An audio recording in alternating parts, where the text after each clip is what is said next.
What's going on, guys? TGKS Productions. So in a few short hours, the drip feed content is going to begin for the San Andreas Mercenaries DLC, and I want to talk about a little bit of what we can expect. This video is going to discuss the entire scope of drip feed content coming this update, starting with what it's going to begin with, as well as likely what it's going to end up concluding with, or at least close to it, going all the way to Halloween content. This likely is most, if not all, of the drip feed content coming in this update. Of course, as time goes on, there may be more found in the files. I also want to give credit and special thanks to Wildbrick142, as well as Football on Twitter, and then CRSN on YouTube for a lot of the info of what I'm going to be discussing. Without them, this video would be near impossible. In any case, if you enjoy this video, please drop a like and consider subscribing, and let's get right into it. So let's start with vehicles. I'm not going to go into a ton of detail on the vehicles. I know Digital Car Addict has a pretty detailed video on his channel talking more about them, and I will leave his video at the end of this one, but there are a few comments I want to make on these new drip feed vehicles. Firstly, there are 5 total, 2 from Southern San Andreas Motorsports, 1 from Warstock, and 2 from Legendary Motorsports. In fact, it looks like our very first bit of drip feed is going to feature one of these vehicles, the Bravado Buffalo EVX from Legendary Motorsports. This was one of the first teased vehicles for this DLC, and I know it was upsetting to myself as well as a lot of other players not to see it in the game on day 1. But at least Rockstar didn't hold out too much on us, because on day 1 of the update, they confirmed on their Newswire article that it was going to be coming the first event week after the update week. Thankfully, they didn't save it all the way until like the end of summer, like they've done with some DLC vehicles in the past. It also looks like this vehicle is going to have Imani Tech, which will feature the armor plating. And this vehicle also will include How Special Works modifications, which interestingly will make this the second electric vehicle to have How Special Works modifications, as well as the second electric vehicle to have Imani Tech upgrades, and the first to have both. It also looks like we're getting a new Hot Ring vehicle, the Bravado Hot Ring Hellfire, based on the Dodge Charger SRT TA2. Interestingly, this vehicle is going to be in the sports car class, so that means it's going to be able to be used in the hot ring races. It's nice to see Rockstar adding more of a variety to these races to give players more vehicles to choose from. And the new sports car on Legendary Motorsports that we're getting, the Panat Le Carus, which is in French, it actually supposedly means like shameless runner or shameless the runner or sheepish the runner. Not really sure what to make of a vehicle named that. But nonetheless, this is supposed to have How Special Works modifications, as well as, I believe, Imani Tech, which I think is just the Slick Mines and Missile Lock-On or Remote Control ability, not the armor plating. We saw that with the Meibatsu Monstro CT in this update as well. And what's interesting about this vehicle is it's based off the Renault R5 Turbo 3E, which is a Renault Group car. What's interesting about this is Renault Group actually owns Alpine cars, which we saw a first ever Alpine vehicle in GT Online in the last update, the Tundra Panther. So it's cool to see Rockstar bringing more of these type of vehicles in GT Online. It also looks like you're going to be able to upgrade the regular Vapid Speedo into the Vapid Speedo Custom, which is currently only a sale vehicle for your nightclub warehouse. From what I've seen, it looks like you just simply drive the Vapid Speedo Custom into a mod shop and then start upgrading it into the Speedo Custom. I know one thing, hopefully this won't bring back the God mode glitches that players were using with the nightclub Vapid Speedo Custom, but it is interesting why they decided to do this. It seems a little random. And that's pretty much all I'm going to comment for the vehicles. Like I said, if you want more details, I highly recommend checking out Digital Car Addict's video. In fact, I'll leave his on the end screen of this one. Moving on, it looks like we're getting a new adversary mode, potentially named Assault on Cayo Perico. One team attempts to storm Cayo Perico, breach the compound, and hack the computer. The other team tries to keep the attackers at bay until time's up. So it looks like this is going to take place in El Rubio's compound. I wouldn't be surprised if the computer happens to be in his office or in the basement just below his office. Also coming with this adversary mode looks to be 2 new trade prices.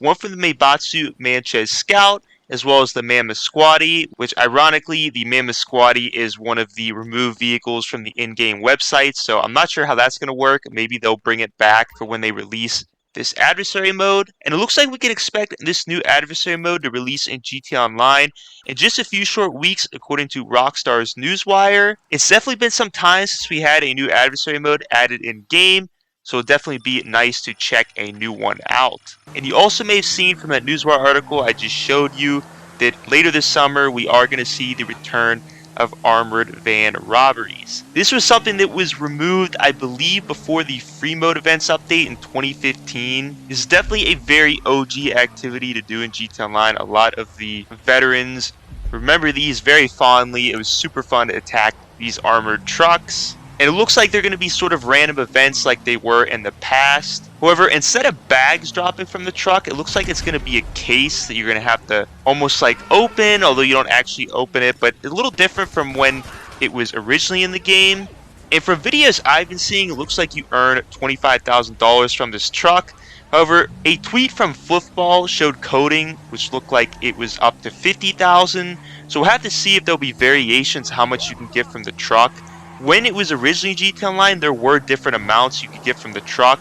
Once again, from the video footage I've been seeing, it's been all a stagnant $25,000. And it looks like there's going to be 10 different locations where this truck can spawn, according to the GTA Web Interactive map. I'm not sure if there were 10 locations that it originally spawned in, but nonetheless, super cool to have this OG activity back in the game, and we're definitely in for a treat later this summer. It looks like in September of this year, Rockstar is going to be celebrating the GT5 anniversary with a handful of cosmetics for our online characters. I'll show some here that Fluffball had posted on his Twitter. A lot of these are clothing, and there's even a few weapon liveries, which seems to be a hint to Michael, Trevor, and Franklin. In fact, there's even a couple outfits, or 3 outfits in particular. The homie, groupie, and retired criminal, which seem to be a nod to Michael, Trevor, and Franklin and their personalities. There's also another category, Rockstar Anniversary. I don't believe we currently have this category in our inventory where the GTA 5 anniversary is. Technically, the Rockstar Anniversary is in December, so I'm not sure if they're going to feature some of that clothing all the way then, because that would almost be into the next DLC. But if you're a fan of collecting the clothing items, you're definitely in for a treat here. In fact, some of these I've even noticed you can actually buy the real-life shirts on the Rockstar Warehouse, which is super cool. And I can't wait to receive these later this year. And if you want to see more of these cosmetics, I recommend checking out one of CRSN's most recent uploads, as he has them all shown there. And the last bit of content we're going to look at here that we were able to find is Halloween content, which of course we're not going to get until around October. So the first thing we're going to look at here is a new collectible event, the Ghost Hunt collectible.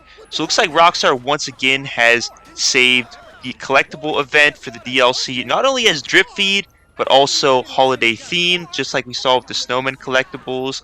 And what you're doing with this event is you're photographing ghosts. Each ghost spawns at a different time, and each spawn location for the ghost will actually have 2 different locations within that location, so similar to the G's caches. You earn cash and RP with each ghost you photograph, and after photographing 9 ghosts, the final ghost will appear, and it's a bit of an Easter egg. So before I show you this, guys, this is a spoiler warning, so if you don't want to see it, skip past this. But in any case, you've been warned. Here it is.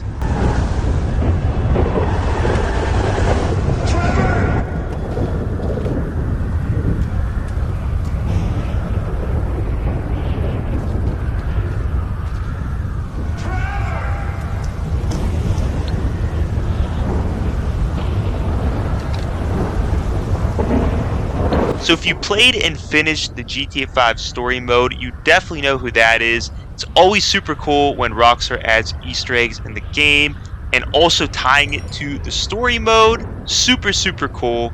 And on top of that, one of the rewards you receive for completing the Ghost Hunt collectibles is a livery for one of the upcoming vehicles, the Albany Brigham, which is based off of the Ghostbusters vehicle, and the livery is the Ghost Exposed, which is clearly a nod to the Ghostbusters Ectomobile or Ecto 1, which is based off of a 1959 Cadillac Miller Meteor. Now, I will say one thing that's unfortunate about this livery is from what I've seen, the light doesn't appear to function. I don't know why Rockstar would not make it function. They clearly would know, or at least you think they would know by now, that we would want it to work. So that is one unfortunate thing. However, what is super cool is the horn function for this vehicle appears to be the siren that was on the Ecto 1. Check this out.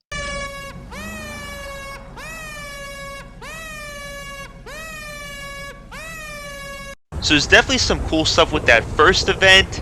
And speaking of events, we have another event we're going to be getting similar to the slashers.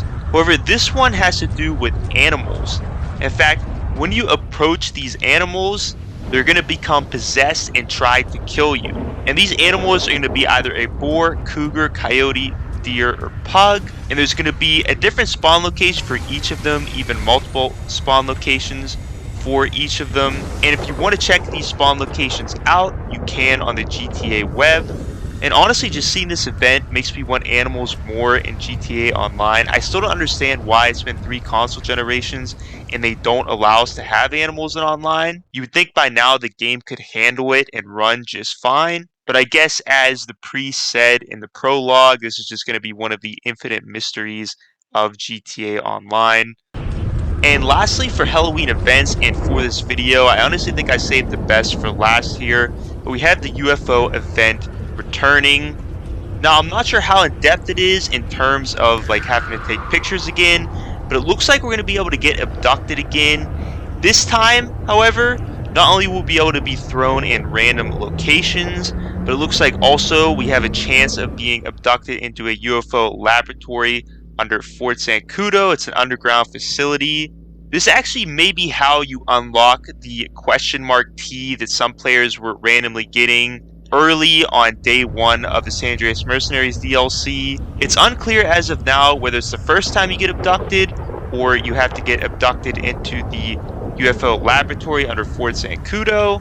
In any case, I think the highlight definitely is being able to be abducted into this underground Fort Zancudo facility or lab. In fact, there were some Easter eggs found by CRSN, such as crates having the Clifford symbol on them, an alien egg, blueprints of the mammoth thruster, as well as an MK2 oppressor that looked to be taken apart and being studied. But if you want to see this full interior, definitely check out CRSN's video on it. I'm really hoping that you'll be able to actually explore this interior and it's not just going to be you kind of are up there and then you spawn back into free mode, kind of like what you see with Fluffball's video.